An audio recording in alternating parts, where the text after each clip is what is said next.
What is going on, Trash Talkers? We are back with another episode for you. Today, we are going to break down Patrick Mahomes' massive contract extension that he signed over the weekend with the Chiefs. The current Super Bowl MVP has become the highest paid American athlete across all major sports. Next, we dive deep into the Instagram posts that were made by Eagles wide receiver DeSean Jackson.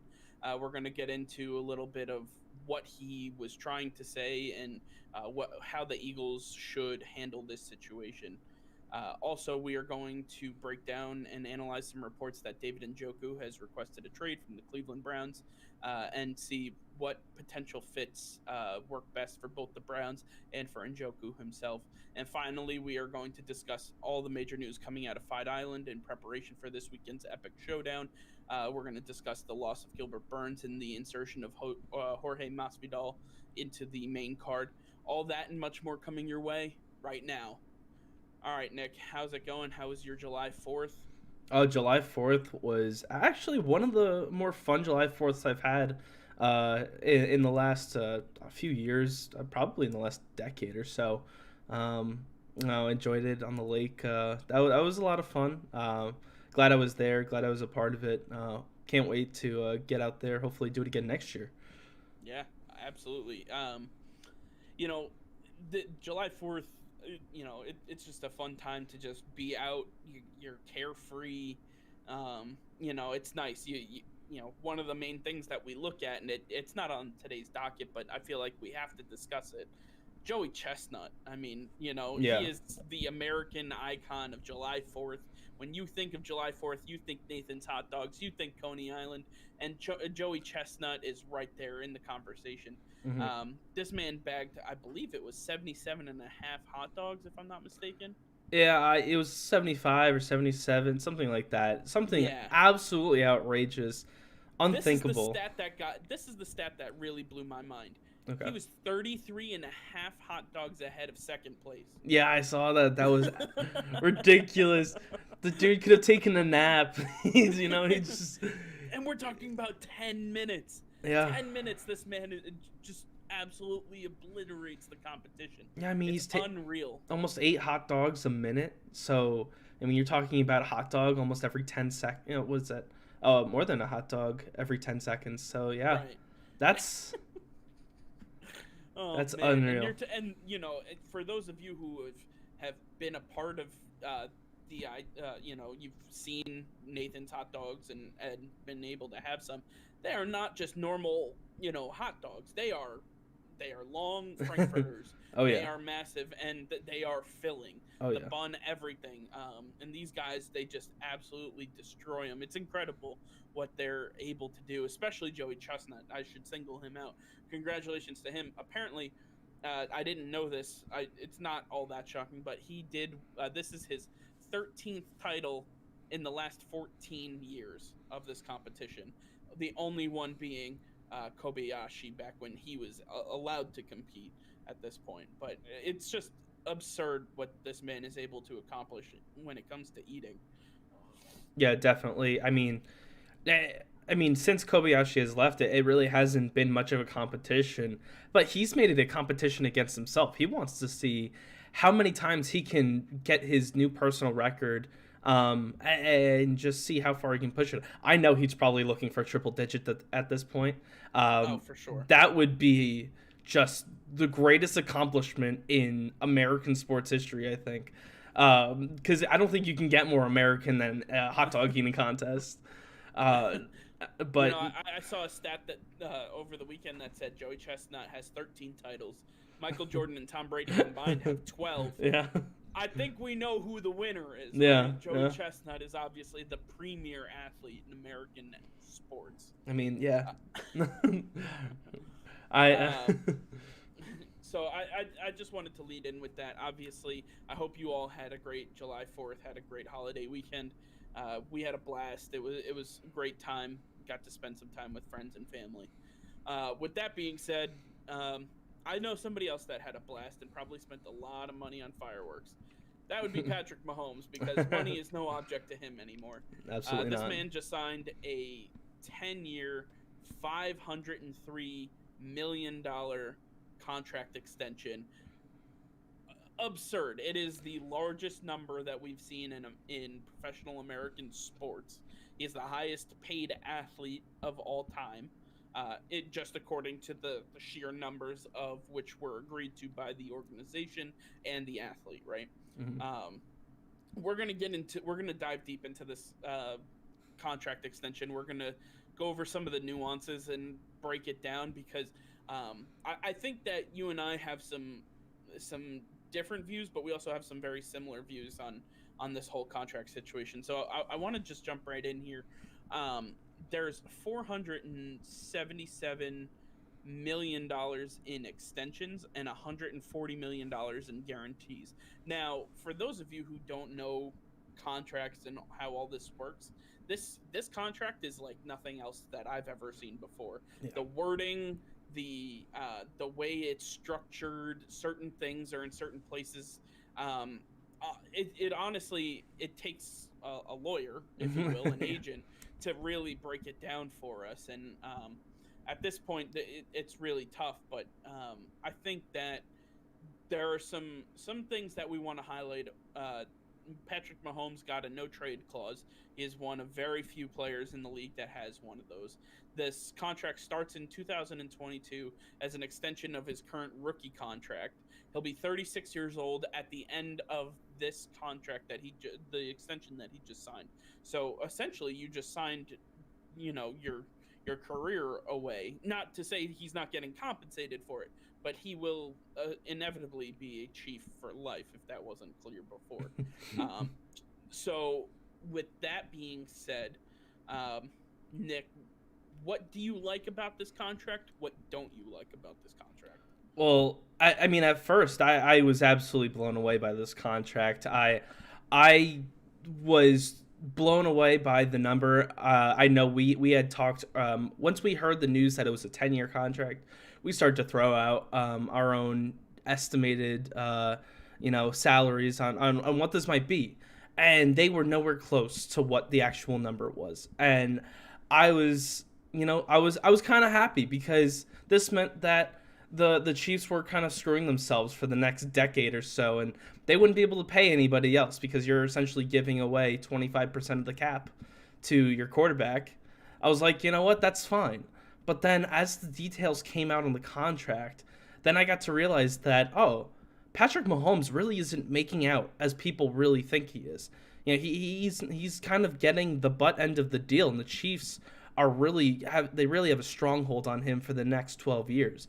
And it just going through the numbers, it was quite mind-boggling how he was, how he agreed to this contract. It doesn't make much sense, and you went through some of the details. I just can't make much sense of it. So, I liked it from a Chiefs standpoint, from the organization standpoint. But if I'm Patrick Mahomes, I'm not thrilled with this deal. I don't know why I signed off on this, and I think he's going to look back on this in 5 years and say, I want out of this deal. I want to restructure, and the Chiefs are going to say, hey, you agreed to this. You gotta stay true to the contract, and you're ours for another 7 years. It's not a good deal, and so I don't know if you want to give your take on it or if you just want to go straight into the breakdown. But yeah, I'll give my take real quick.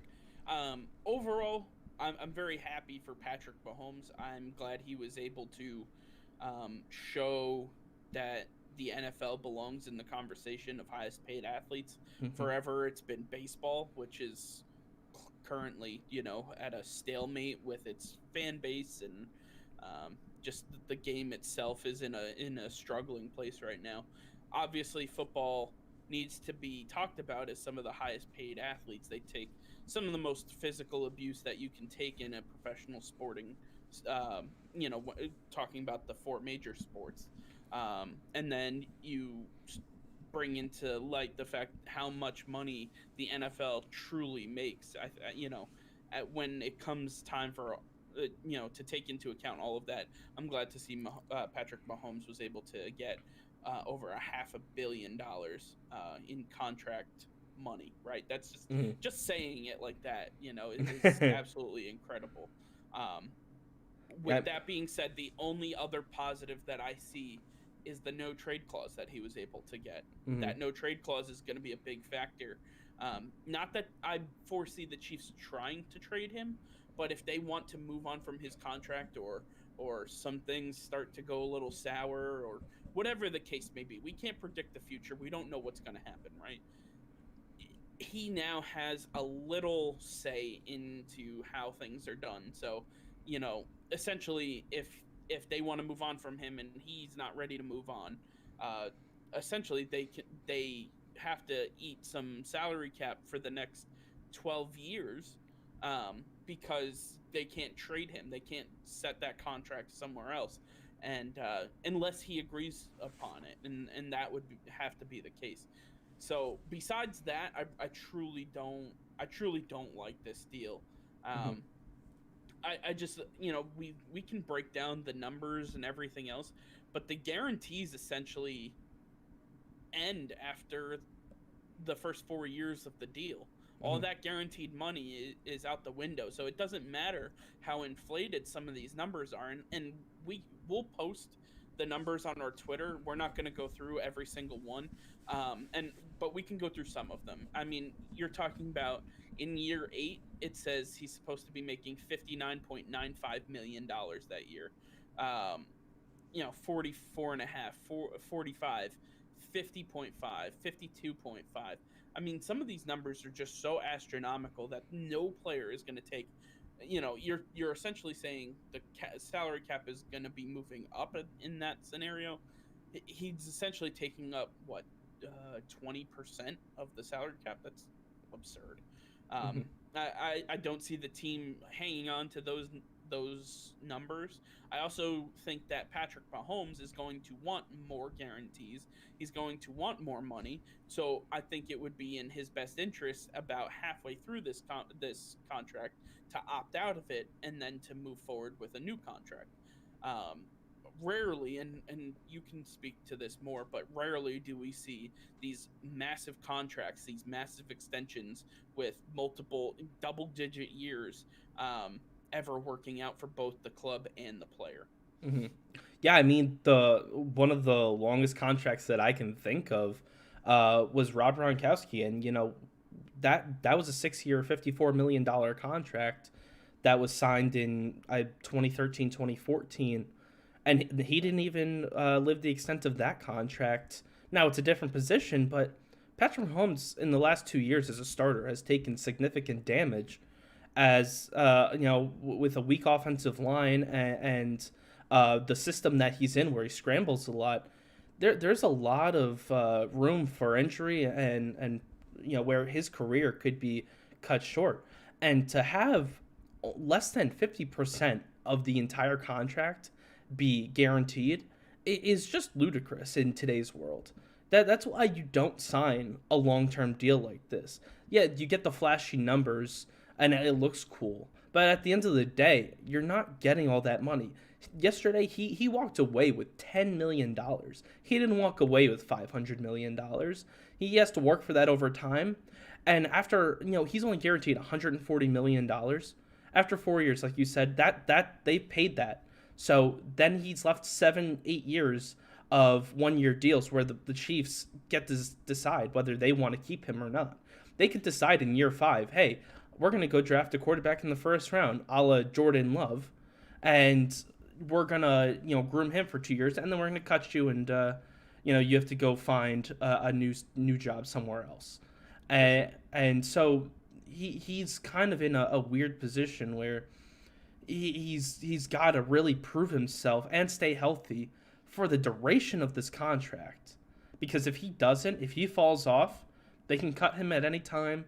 They don't owe him much money, if any at all, depending on what year it is.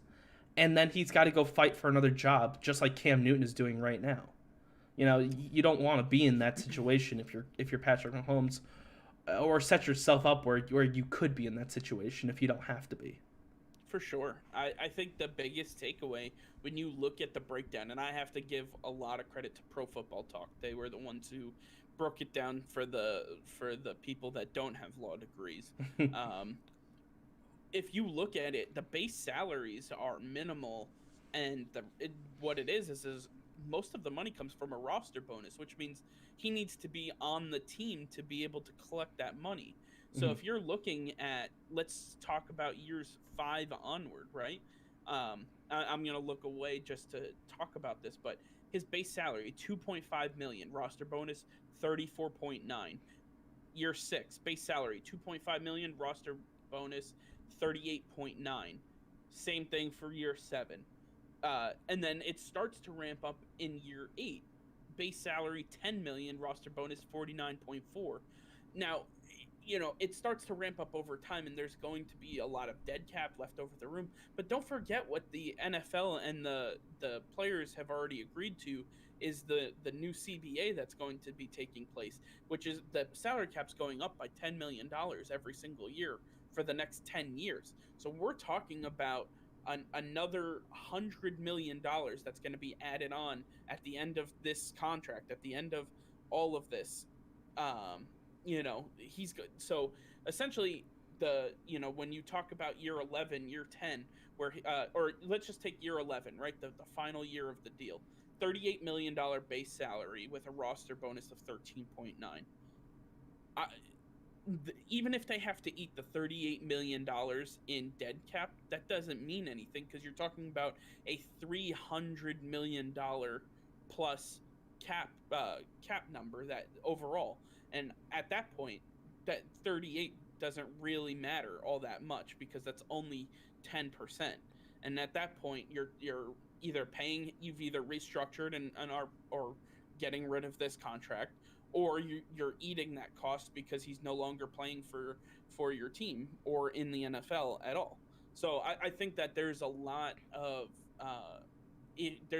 issue that can be had with the way this contract was structured, and I put it on his management. Honestly, his agent did not do a very good job of you know negotiating the terms of this deal. He was Everybody knew that Patrick Mahomes was going to become the highest paid quarterback. That was by far and away the easiest guess that anybody could have ever made.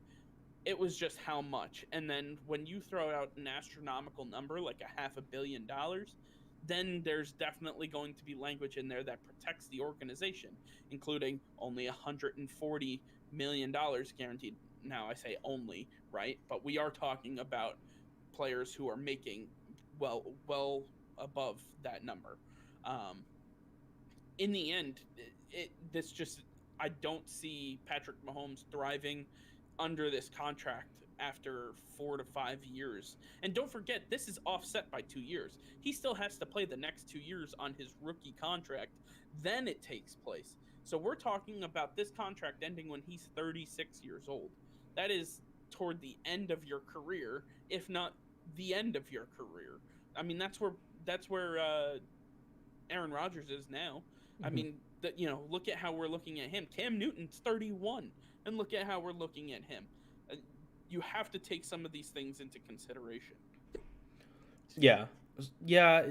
You know, Patrick Mahomes, it's not a good situation, but the what the Chiefs are able to do moving forward could be in his best interest, because they will be able to, as the cap goes up, they will be able to sign some of their players to long-term deals. They'll be able to keep some of the players around him, and hopefully he'll be able to keep up the same success.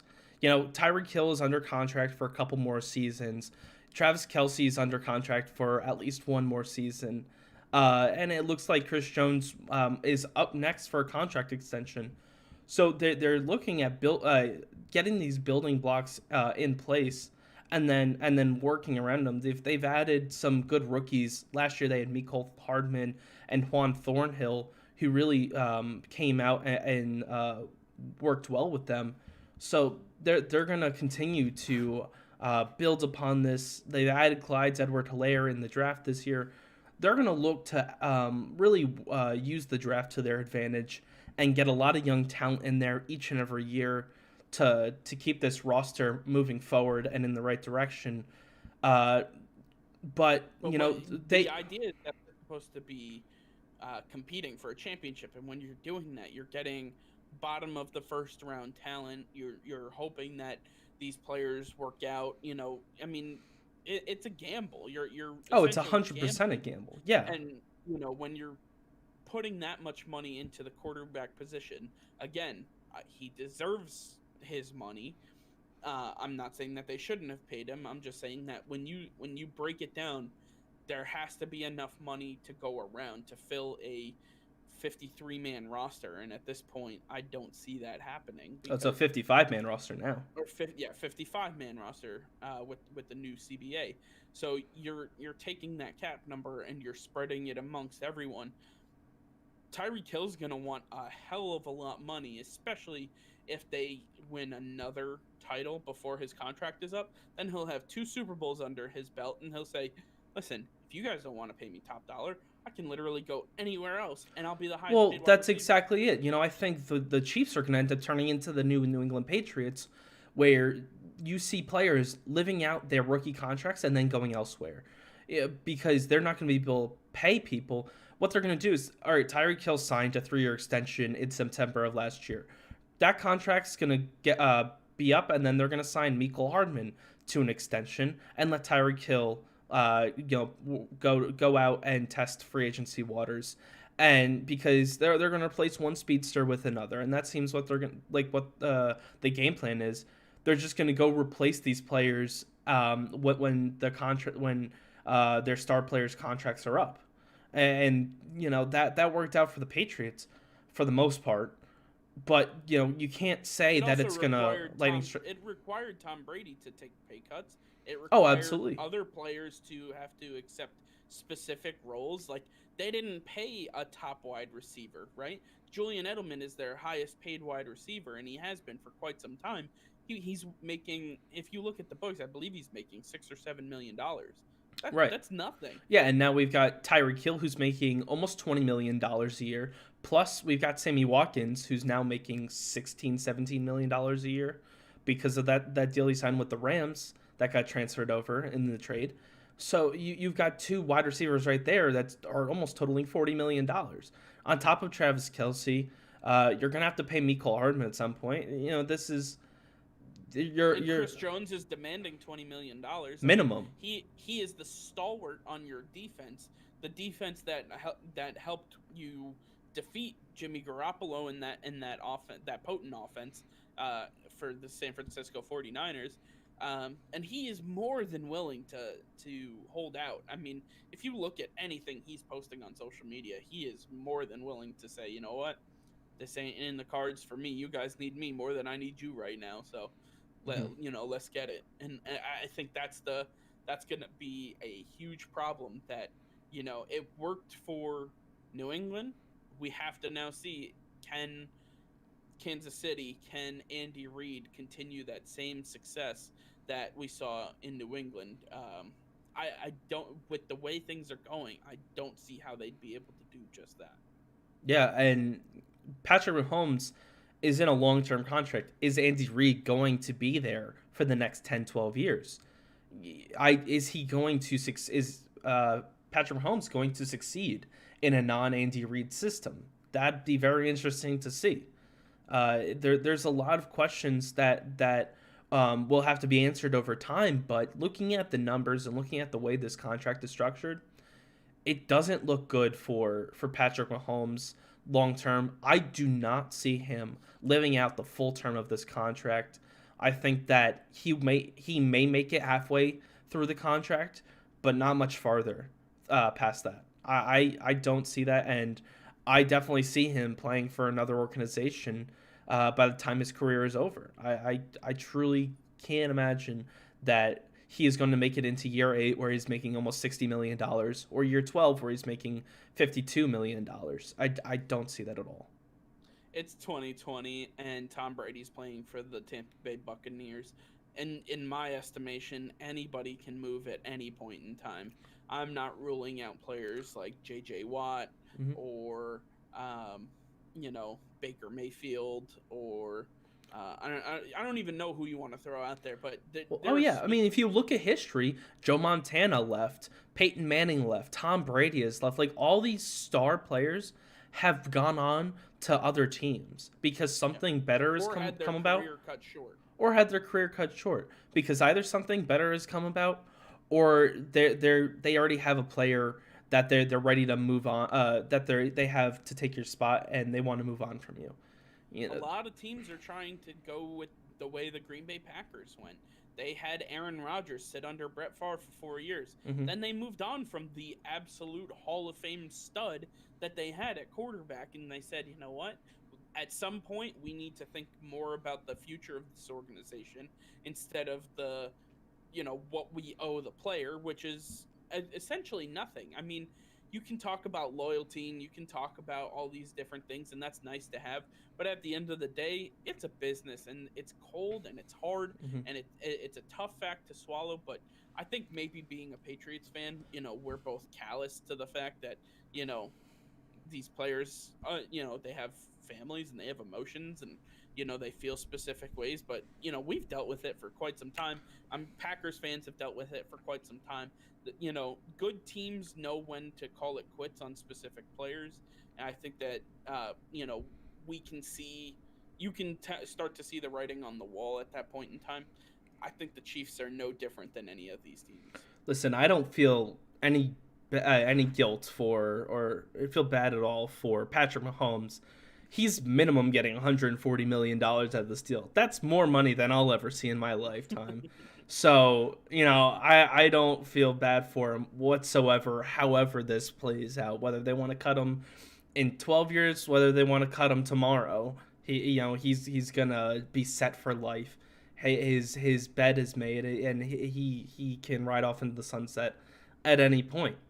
So, I'll leave it as, best of luck to Patrick Mahomes. I hope he's able to fulfill all the wishes that the Chiefs Kingdom has for him, and that he's able to prove that he's worth this contract. But I think at the end of the day, at some point the Chiefs organization will end up moving on from him, and he will be playing for a new organization by the end of his career. For sure. And I'm gonna just iterate the same sentiment. I'm very happy for Patrick Mahomes. I know that he deserves this. He has proven that he is a top quarterback in this league. He has proven that he has what it takes to put a team on his back and compete. And he put an entire franchise on his back, as far as I'm concerned. And at this point, there's really nothing more that we can say. He's going to live out the first 4 years, and we'll see. I'm sure at this, in 4 years, we'll be talking about what's happening next. What are the Chiefs going to be doing? And I'm looking forward to seeing what he can do in that time. And who knows? Maybe they keep him for an extra year or two on top of it. We really won't be able to figure that out until the time comes. But before we move on, we'll know it once they draft a new quarterback. Right, fair. Before we move on, I just want to. There was something that I heard on the radio, and I wanted to just bring up real quick. The sentiment is that when the next quarterback is up, they usually become the next highest paid quarterback, right? Then it's their turn.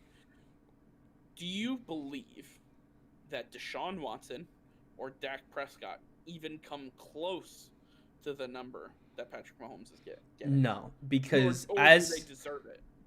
I don't think they're going to come close to the number or even the yearly average, because the contract that Patrick Mahomes agreed to, it's a fallacy. It's not real. It's all a myth. It's when no one's going to agree to a 10-year contract. No one's going to agree to a less than 50% of the entire deal being guaranteed. Yeah, that's just Deshaun Watson. I know he's smart enough.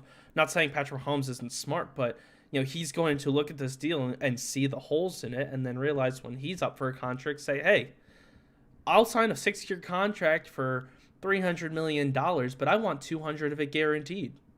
Right. He's going to demand that the guarantees be higher. He wants to make sure that he is set no matter what happens. And same thing for Lamar Jackson and Kyler Murray. That they're going to there's going to be holes in each contract, but as you continue down the quarterback path, as each of these quarterbacks sign a new deal, they're going to look at the previous contract and see where the holes were and how they can come out on the better end of the deal.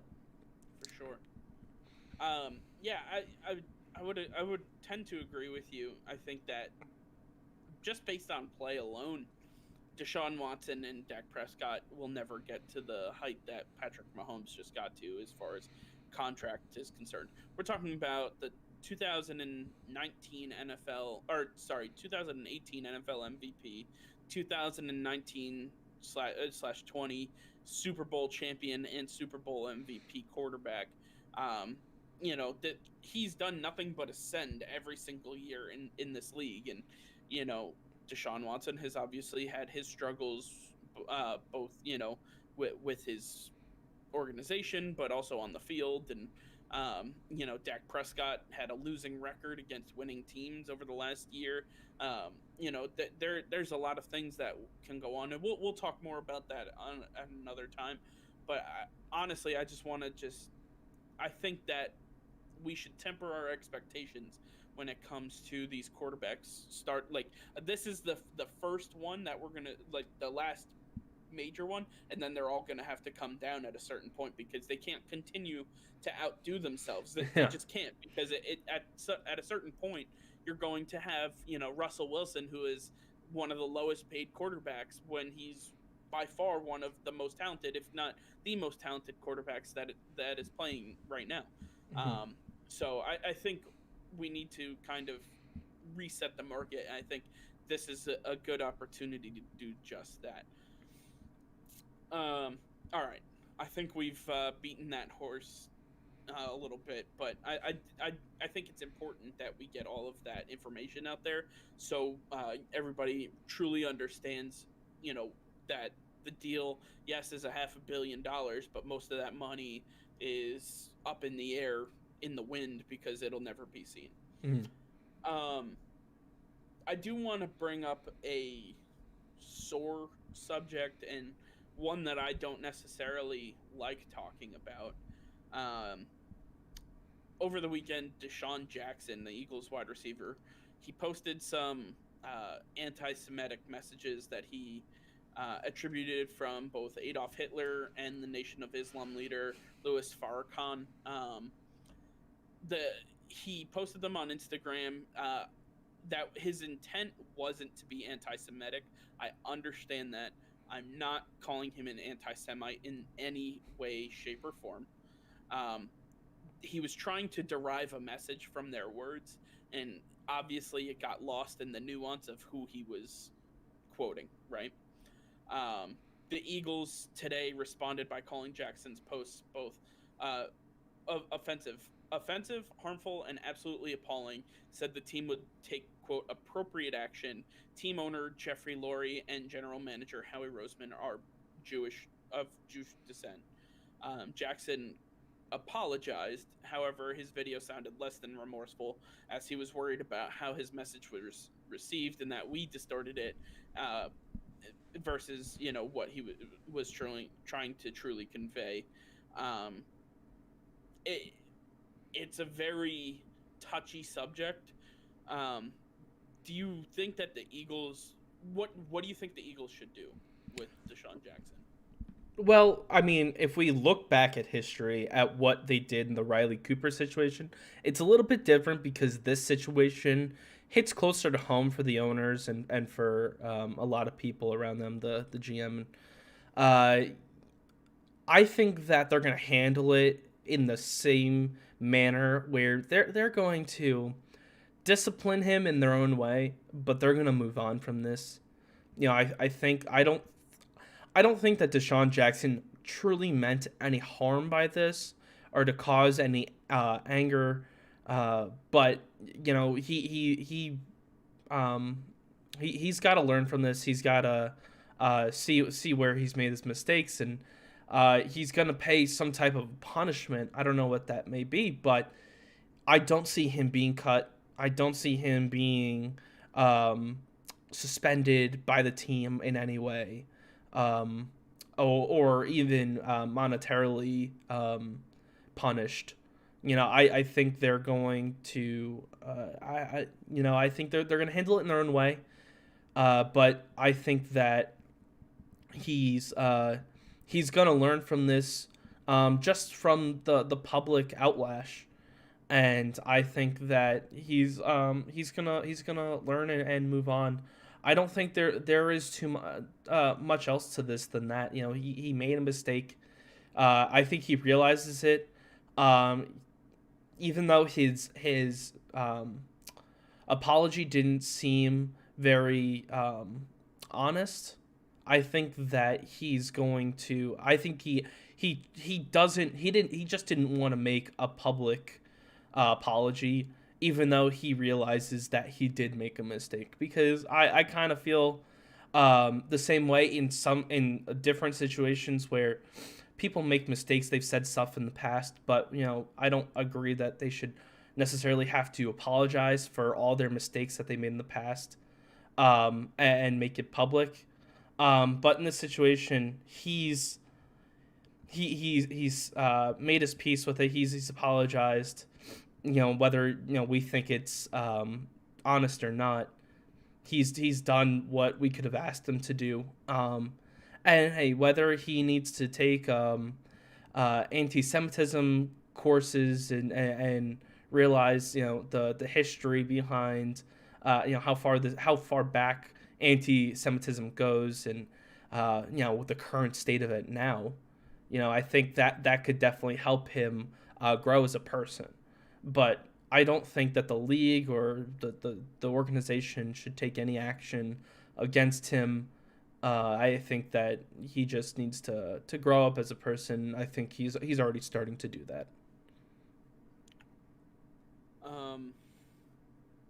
Let me be clear. DeSean Jackson, again, I'm going to reiterate so I don't get crucified myself. I don't believe he's an anti-Semite. I don't believe he hates Jewish people. I don't think that was his intent. With that being said, I'm having a hard time understanding how we can. I want to dismiss this, right? Because that's what I believe in. Mm-hmm. But I can't. At my core, I can't dismiss this from the sense that, and maybe I'm just too close to the situation, but rookie kicker for the Patriots, Rohrwasser, had a 3%ers tattoo that was never meant as a 3%ers tattoo.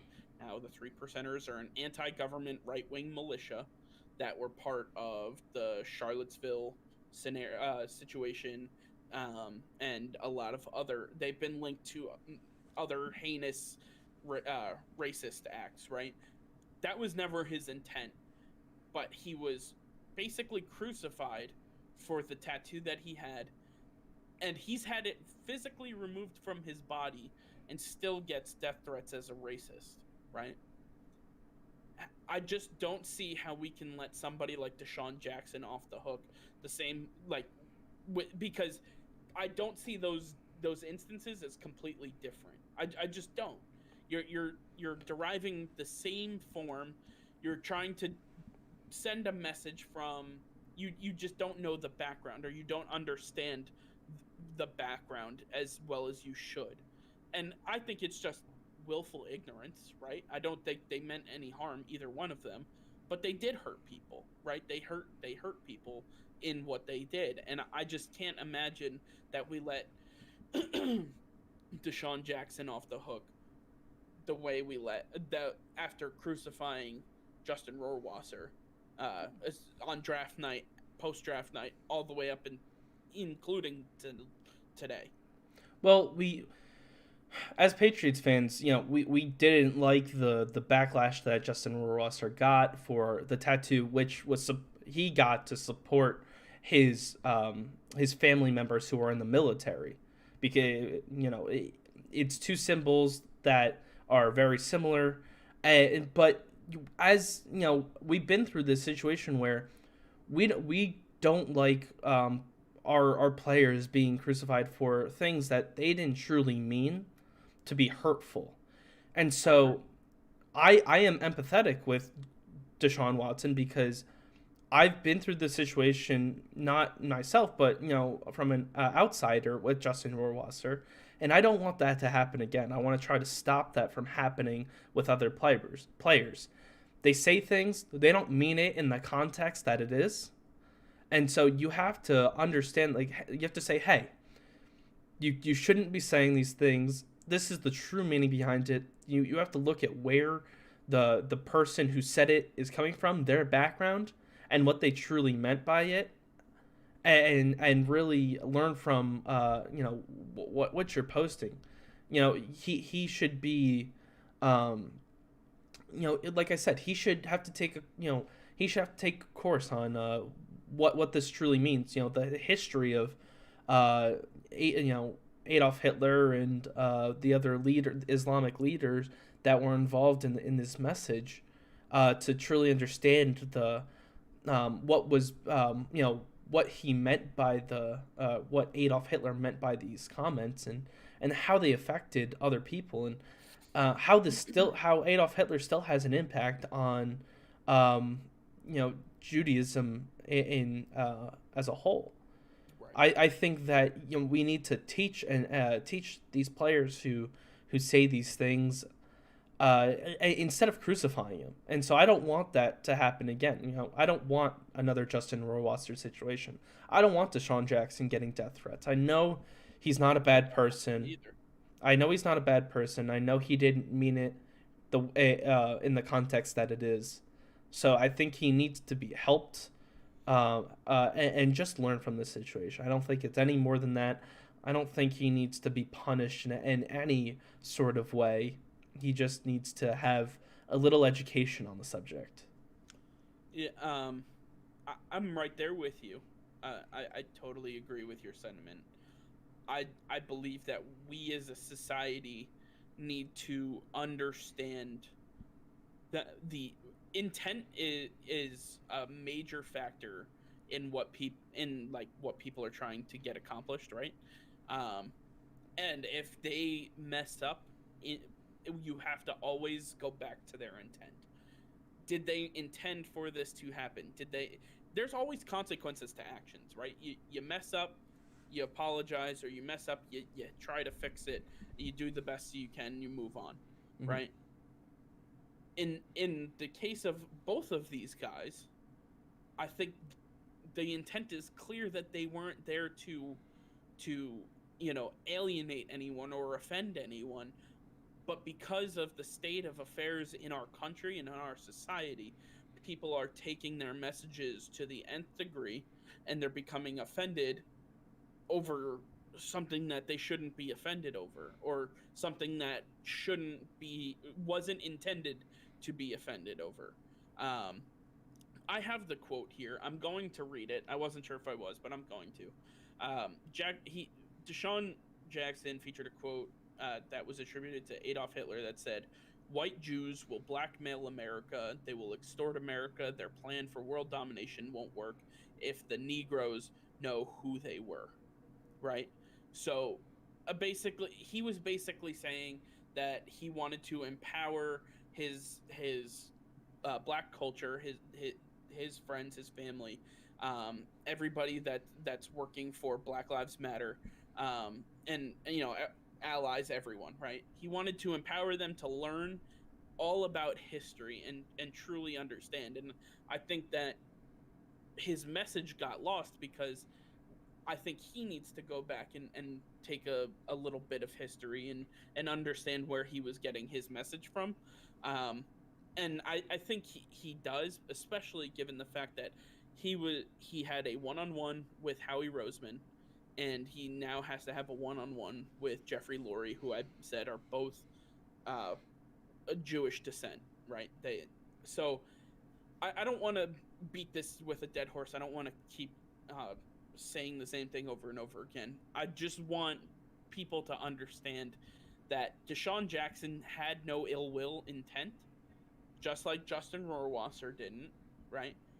And I think we need to really take a step back when something like this happens. Instead of pointing the finger and shaming somebody, we need to either help uplift them and educate them as to why they were wrong, or we need to go back and look at the intent and say, okay, that's not what they meant. I shouldn't be offended by this, and move on from it, because it's not something we need to harp on. Overall, it's something that we just need to learn as a society that not everything is worth the fight. Not everything is worth the battle, especially when it wasn't intended that way in the first place. Yeah, I think we should leave it at that. Sure. All right.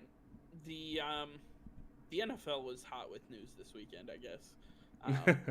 Everybody wanted to get in on some of this news that was going on. The Cleveland Browns received a request from tight end David Njoku that he would like a trade from the organization. He was their premier tight end. The organization made it very clear that they wanted to go after tight end Austin Hooper in free agency, made it their number one priority. They made him the highest paid tight end in the NFL, basically overshadowing David Njoku, the former first rounder. And essentially, it bothers him to the point where he doesn't want to be part of the offense anymore. He doesn't want to be part of the organization. It should be noted that Kevin Stefanski, the new head coach and somebody who will be reworking the offense, utilized 2 tight end sets 3 times more than the next available offense did in the NFL over the last 2 or 3 years. So when you take all of the information that you're given, David Njoku's role, he may be the number 2 option at tight end, but it's still a 2 tight end set that they'd most likely be running. With that being said, Nick, do you think the Browns should grant his trade request and start looking for a trade partner? No, I think that David Njoku should stay pat. I don't think he should go anywhere. I know he doesn't want to be the number 2 guy. He's, a third-year player, and he's looking to increase his reps, increase his targets, so he can make a case for a big contract, a big payday, next year. But, I think he's going to fit well in this system that Kevin Stefanski is going to run. It's not a run-heavy offense that Freddie Kitchens was running. It's a very spread out 2 tight end system, like you said, and it's going to be Baker Mayfield throwing the ball a lot. So I think there's going to be plenty of opportunities, and now there's even more opportunities for him to make big plays because there's another big target, Austin Hooper, who's going to take a lot of the coverage away from him. He'll have a lot of big opportunities to make plays, and I think plenty of opportunities to land that big contract that he wants. So I don't think that he should be traded. I think it's in both their best interests, the organization and David Njoku's, to stay exactly where they are now. I think he's just annoyed that they decided to make Austin Hooper the highest paid tight end and think of him as an afterthought. I don't think that's their case. It's not their intent. They just want to develop the system that Kevin Stefanski runs, and they want to do it properly. That way their hopeful franchise quarterback Baker Mayfield can thrive like he did in his rookie season. For sure. I think Austin Hooper is a younger, more athletic, and more talented version of Kyle Rudolph. And I think that David Njoku is a more athletic and more versatile version of, I can't remember the second tight end on Minnesota's offense. I'm not sure, but I know. I mean, Yeah, I mean, he to upgrade both tight end positions and still be able to run his offense in a manner in which he sees fit. I don't think that they should trade him, but if he continues to request trades and continues to become a nuisance, I think that they're going to have to. I mean, you don't want your new head coach coming in to a situation where a player already doesn't want to play for him and is going to start causing problems within the locker room. You need to get rid of somebody like that quickly. If they can kind of patch over it and work with him and say, listen, there's still going to be plenty of reps for you. There's still going to be plenty of opportunity for you. We this is the system we're running. We need you to be on board because we want you to be here. I think if he buys into that, then they're all set. I don't think they need to, but they need to nip this in the bud real quick. Yeah, I mean, I don't think that's the player David Njoku is. I remember watching Hard Knocks a couple of years ago during his rookie season. This guy is very down to earth. He is very, smart. He's not going to make any abrasive or aggressive decisions and cause a lot of turmoil in the locker room. That's just not who he is. He's a Christian guy. He's very down to earth. I just don't think that he is going to change who he is just because he's requesting a trade. He's not going to become a cancer in the locker room and make anybody's life hell. He's going to just move on. If his trade isn't granted, he's going to find his role in the system, and he's just going to live with the circumstances. He's not anything other than a true team player. Yeah, I think that he if he's reassured that he will have plenty of reps in the system, then I think he'll be fine. I think that it'll work out best for him if he stays pat and the Browns don't trade him. Yeah. I like I said, I don't think that they should trade him, but I believe there's a market out there for him. Oh, right? 100%. So if they were to start going fishing for offers or start listening to offers for him, I think this is a good time because he still has a couple years left on his rookie deal. He has obviously he's very young, he's very athletic. The only question is injuries that have started to mount up with him. But with that being said, Nick, who do you think should trade for him or should start making offers for him, and what do you think some of those offers would look like? Give me 3 teams. Well, I think the biggest team that stands out is the Dallas Cowboys. I think now that Jason Witten has moved on to the Las Vegas Raiders, they have a big hole. Blake Jarwin's there, but he's nothing more than an average tight end. So they really need to get somebody in there to fill that void that Jason Witten used to have. David Njoku would be the perfect security blanket for Dak Prescott. I mean, if you think about it, CeeDee Lamb, Amari Cooper, David Njoku, and Ezekiel Elliott, you can't ask much more for a quarterback. And I think Dak Prescott would love that and thrive with those weapons. So I think that'd be the ideal place for him if he were to be traded. But a couple other teams that I could see him being traded to are the Green Bay Packers. Jimmy Graham just moved on to the Chicago Bears. And Aaron Rodgers does like to have a security blanket tight end. So I think that would be a good fit for him.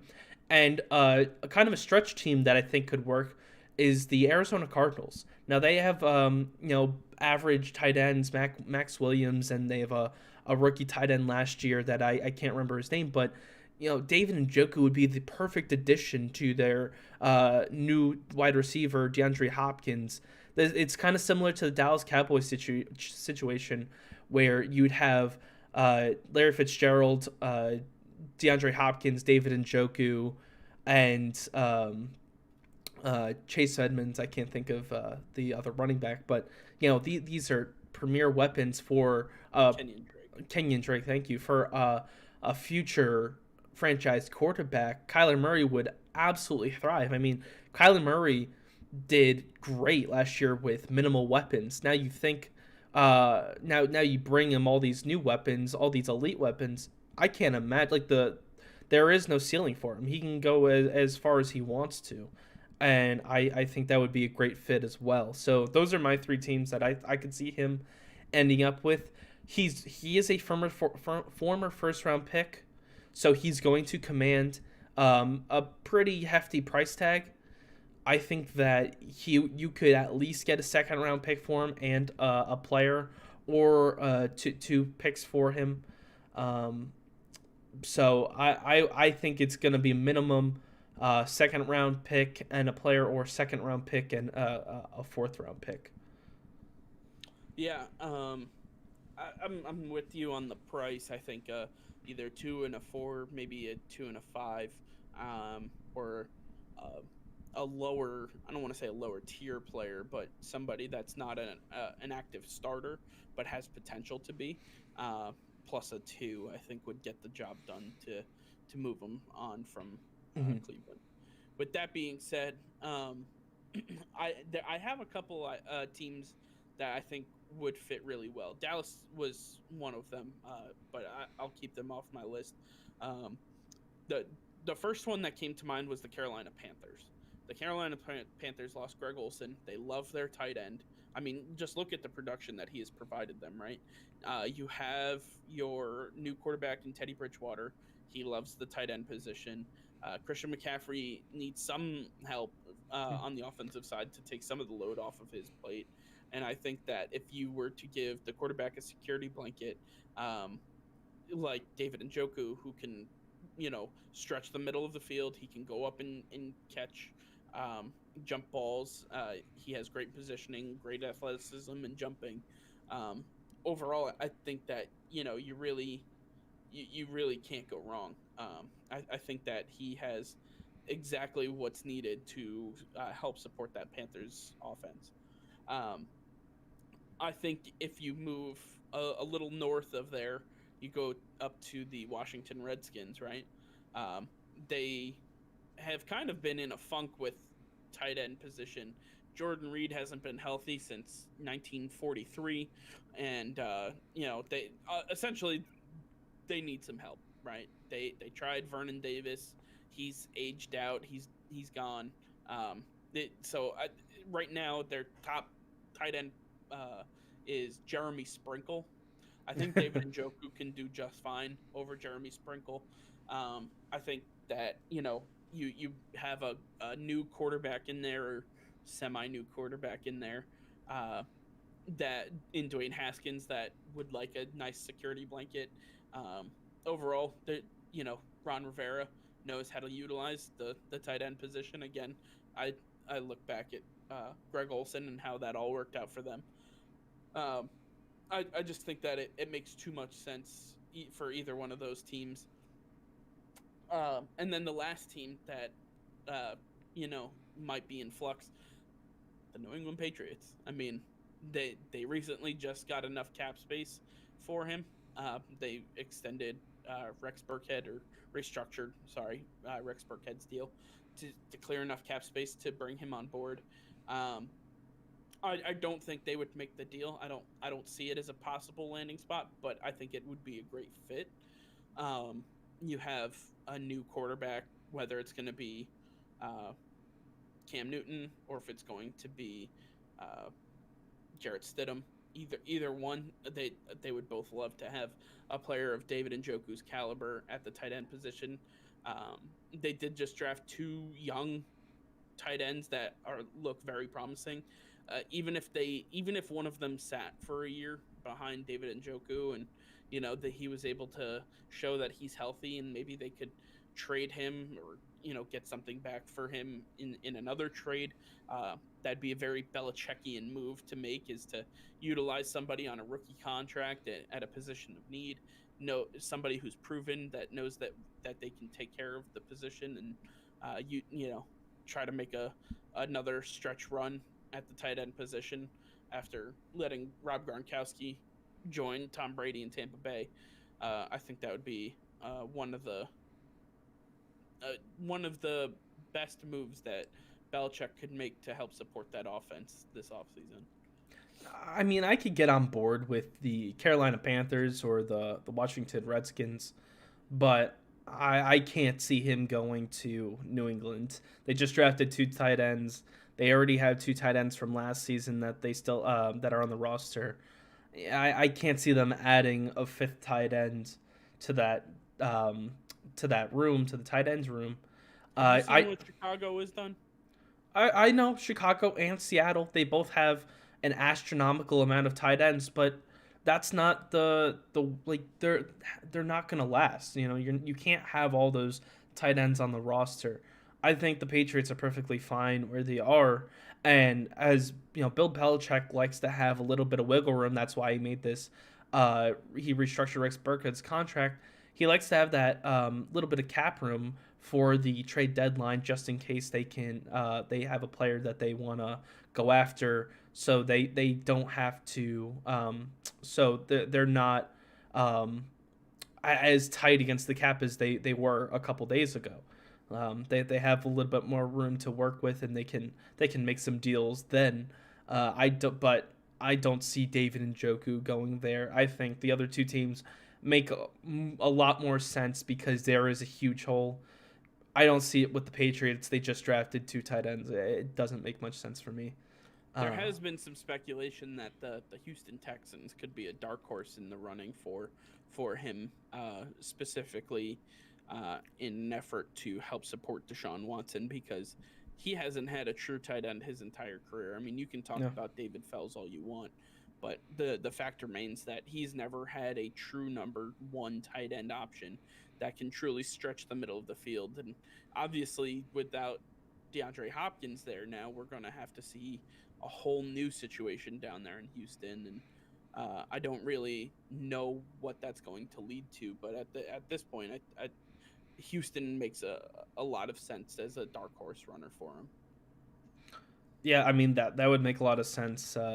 Darren Fells did a lot of work for the Texans last year, and he worked out surprisingly well. But I can only imagine what David Njoku could do in that system. So there are plenty of options out there for David Njoku. Let's see if the asking price is worth the risk on him, because I think that he's better off staying in the system. I don't think many teams are willing to pay what he is worth. They'd rather wait a season and grab somebody in free agency or in the draft next year. For sure. I think that, there's plenty of opportunities out there. Like I said, I think we both agreed on the Dallas Cowboys. Some of these teams could really use a tight end. I think a lot of them are set right now. They're going to wait until camp.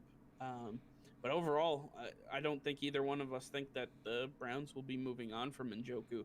Kevin Stefanski has the players he wants to recreate the offense that he envisions. And, he's got, when you have players like David Njoku, Austin Hooper, Odell Beckham Jr., Jarvis Landry, and some guy by the name of Nick Chubb at running back, I don't understand why you wouldn't truly run the offense that you want and try to keep that intact for as long as possible. So I don't see them moving on.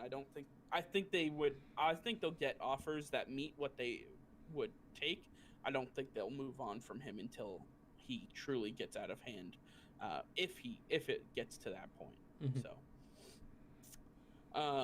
all right, I think that's going to wrap it up for the NFL portion of this week's podcast. We have one more topic on hand, and it's a big one, but UFC 251 Fight Island right around the corner. We are here. We have our own version of Ariel Helwani on staff. Oh no, not Ariel. No, thank you. No. But you can call me the Schmo. How about that? Okay. I'm not gonna call you anything close to that. Gilbert Burns, obviously, who was slated on the main card, has obviously now tested positive for COVID-19. He was taken off the card. Dana White and company worked round the clock to try to fill the void that he left, and they ended up agreeing to terms with Jorge Masvidal to accept and fight Kamaru Usman. I believe it was 6 days' notice that he just was given. About. Yeah. And today it came out that Jorge Masvidal's cornerman, Mike Brown, has also tested positive for COVID-19. He will not be in his corner. He will not be there for the fight. This card has seen some action in the last few days, and we're we're not even at the weekend yet, so I'm interested to see what do you expect from this Masvidal Usman fight. Well, let me back it up a little bit and add a little bit more detail to what's going on, because I got a little bit of insight into what Kamaru Usman went through over the weekend as well. So Thursday night, Usman and Burns both took the COVID-19 test, and then they found out Friday morning that Gilbert Burns tested positive.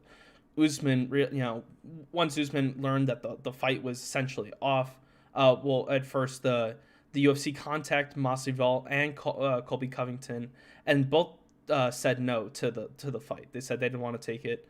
So Kamaru Usman ate a huge meal in Las Vegas. You know, they have those grand buffets.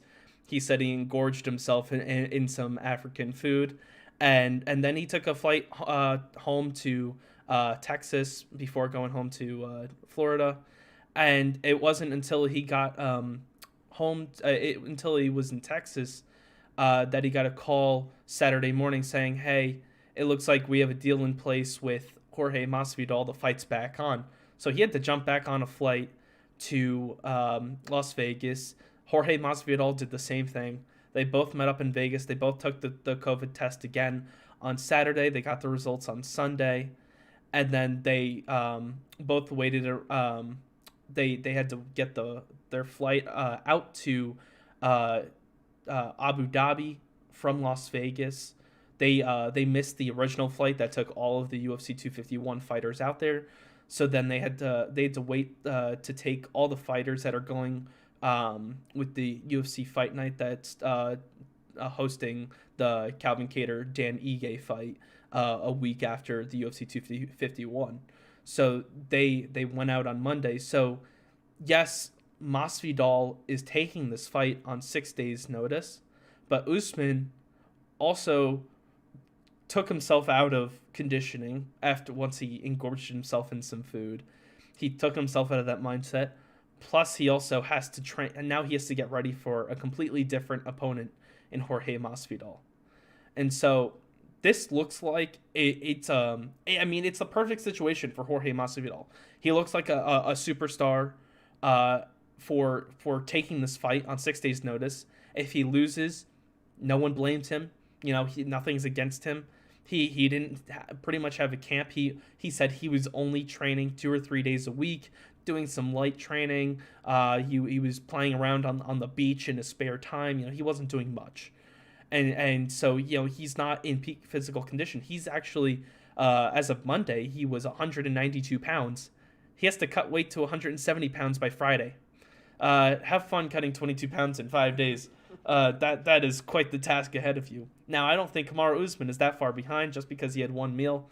I think he'll be able to adapt and get back down. He probably added 5 pounds at most, so he'll be just fine. But all the weight now is on Kamaru Usman to perform on this fight. He has to get ready for a brand new opponent. But because he was in camp for the last 12 weeks, he should be the better fighter. He's obviously the champion. He's on a 9-fight winning streak. Everything is stacked up against him. He's got to make it happen. So the pressure's on for Kamaru Usman, and Jorge Masvidal's got absolutely nothing to lose. This doesn't set him back if he is to lose this fight. So it's very interesting situation, and I think that Kamaru Usman in my eyes still has the advantage because he is in that conditioning. We haven't seen Jorge Masvidal really go that the distance. This is his first 5-round fight. He hasn't been. This is his first title fight. He's been in the business a long time, but it's taken him a while to get here, and so we don't know how he's going to react. He's had a couple decisions in his career. He really doesn't go the distance that often. And Kamaru Usman, he has one of the biggest tanks in the sport. He can go 25 rounds if you really wanted him to.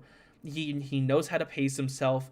He knows how to turn it on in the championship rounds. That's what he's great at. That's why he's been the champion for so long, is because he knows how to manage these fights. So I think he's going to really take advantage of his strength and conditioning, and wait it out and take advantage of Jorge Masvidal when he's absolutely exhausted.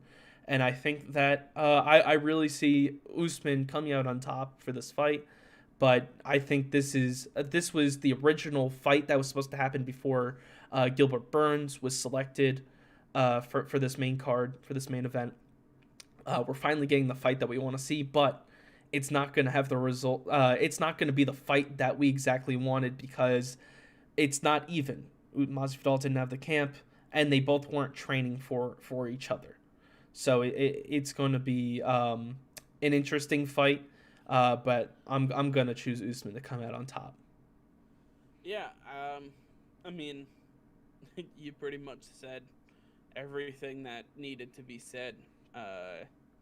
It's unfortunate that Gilbert Burns tested positive, but it's just where we are in today's world.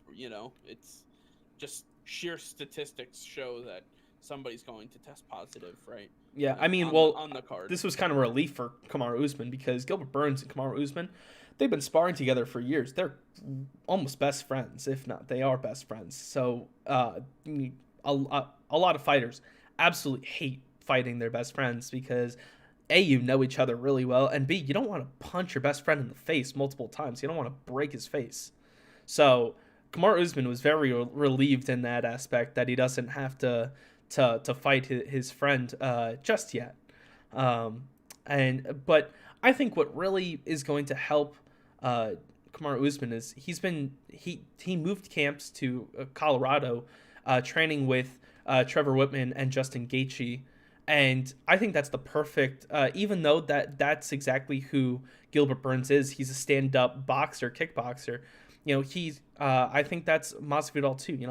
Masvidal used to street fight with, Kimbo Slice. So Masvidal has that same thing. He's not going to take you to the ground and submit you. He wants to stand up fight. And Kamaru Usman is an amazing wrestler. So he's gonna wear you down. He's gonna take you down. He's gonna absolutely wear Masvidal out, and he's prepared to strike on his feet. That's what he's been training for. He's strengthened his game. So I think everything should work out for Usman, even though there is a lot of pressure on him to win this fight. Yeah, I just the cards are stacked against Jorge Masvidal.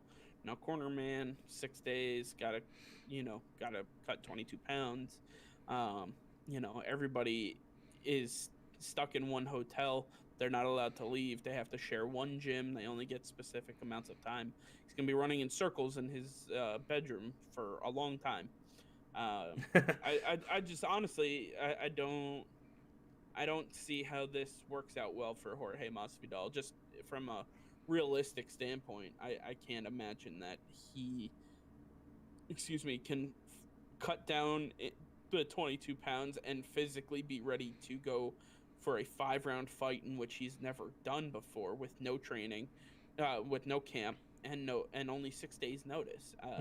I mean, come on, you can talk about Usman, having to do the back and forth and, change up the idea of who he's fighting. He still has his corner man. He still gets time in. He had camp. He had plenty of time to cut weight. He was slated for this for the entire time. So, I think the cards are completely stacked against Masvidal, and nobody's going to blame him if he loses. It's almost expected at this point. If Usman loses, then we have a hell of a lot to discuss, because then something went terribly wrong. But I'm more just excited to see the fabled Fight Island. What we've expected for quite some time, and obviously this isn't the first time that they fought here. But essentially, this is the only pay-per-view fight that we're gonna have here that we know of for the time being, and I think it's just with such a uh, filled card with so many big names around, not just the title fights, but everybody that's on the card.